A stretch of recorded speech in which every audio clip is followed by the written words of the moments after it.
فاصلوں کو تکلف ہے ہم سے اگر۔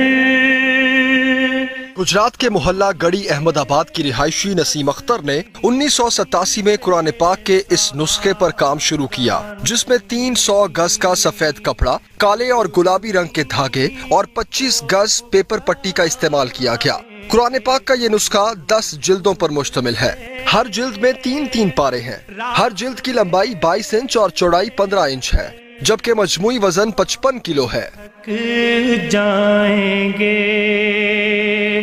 بزرگ خاتون نسیم اختر کا کہنا ہے کہ قرآن پاک کے اس نسخے کی ڈبل کڑھائی کے لیے انہوں نے کسی کی مدد حاصل نہیں کی، بلکہ اللہ تعالیٰ کی نصرت کے ساتھ ان کا حوصلہ بڑھتا گیا اور انہوں نے کڑھائی کے لیے باوضو رہتے ہوئے اسے مکمل کیا۔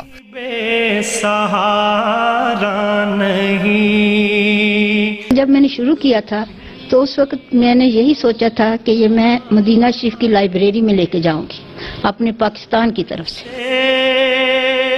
بلا شبہ 724 صفحات پر مشتمل یہ نسخہ نسیم اختر کی دین سے محبت کی ایک روشن مثال ہے۔ اب حکومت ان کی کاوش کی حوصلہ افزائی کرتے ہوئے نسیم اختر کا یہ نسخہ مدینہ منورہ کی لائبریری میں رکھنے کی خواہش کو پورا کرے۔